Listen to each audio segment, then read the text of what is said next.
दो मई दीदी जाथे दीदी 2 मई दीदी 2 मई दीदी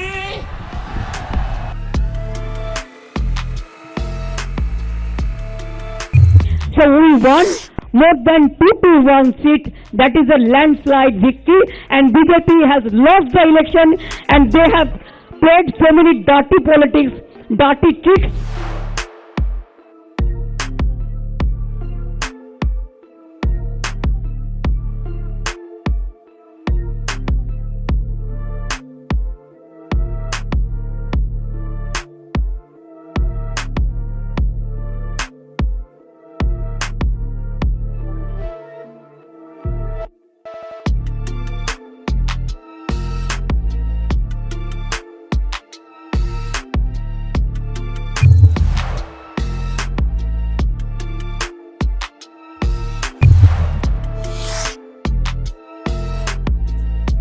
After 10 years of government, obviously there was some anti-incumbency on the ground. There was also some anger amongst the people on issues like cut money, on issues like corruption, on issues like lawlessness against the present government. Now, unfortunately, the BJP never had that kind of organizational strength on the ground in West Bengal.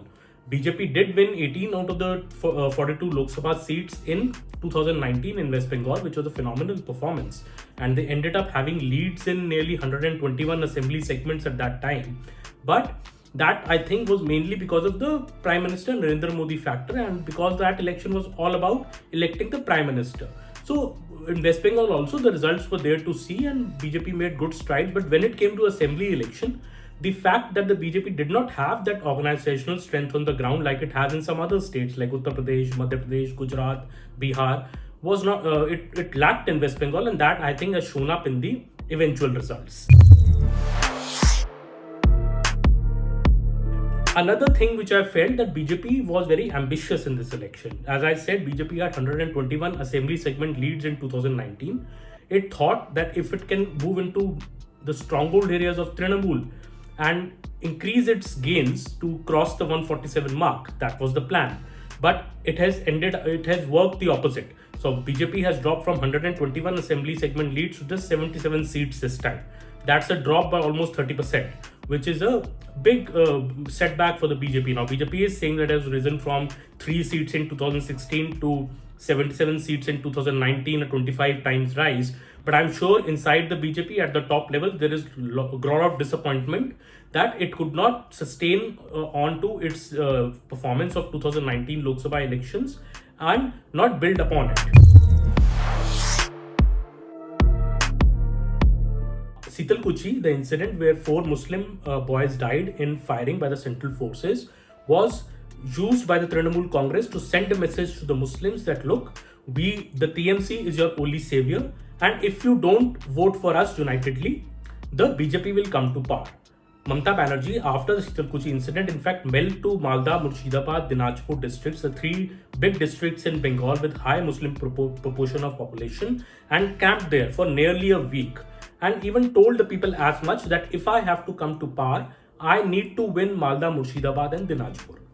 Now, Malda, Murshidabad, Dinajpur are essentially the strongholds of the Congress and the on the left parties. But the Sitalkuchi killings seem to have turned everything around, and Congress and the left front completely evaporated from the scene from the 5th phase on. And Trinamool Congress has won a record number of seats in Malda, Murshidabad and Dinajpur for the first time. And this clearly shows that the Muslim population completely and unitedly voted for the TMC, which was a big booster for the TMC and shows in the numbers. You know, TMC has even crossed its tally of 2016 by getting 213 seats this time.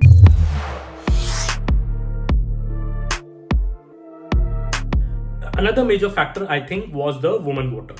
Now, 49% population of Bengal is women voter, and women have been seen traditionally as a strong votary of Mamata Banerjee. But the BJP was aiming to make a big dent in it this time. Through its manifesto, big promises were made for the girl child, for women. But I think those promises, as I saw in my tours in Bengal, in the villages and in remote districts, those promises were not communicated well on the ground. the message did not get through. And somehow I feel the women rallied behind Mamata Banerjee because of also two or three other major reasons. One, the existing schemes of Mamata Banerjee, be it Kanya Shri or the other schemes for women and the girl child, people had seen them roll out on the ground. So there were these schemes, people could see their benefit, they had got this benefit. While for the BJP, people were still apprehensive whether we will get this benefit or not, and even if BJP will come to power or not.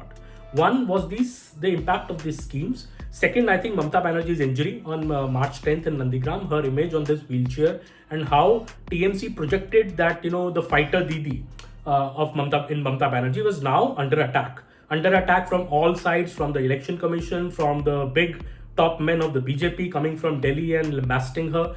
So there was this sympathy factor, I think, which the BJP kept rubbishing, that no, it doesn't exist and this people are mocking her. In fact, on the wheelchair, I think it worked completely the opposite way. Women especially had a lot of sympathy for Mamata Banerjee's image of sitting on a wheelchair and in fact having the entire campaign on a wheelchair. I think that image and the way the TMC projected her as the sole face worked amongst the women voters. TMC also believes that the kind of campaign run by the senior leadership of the BJP against Mamata Banerjee, comments like coming like Didi oh Didi, or even from Dilip Ghosh that she should wear Bermudas if she wants to show off her injury instead of a sari.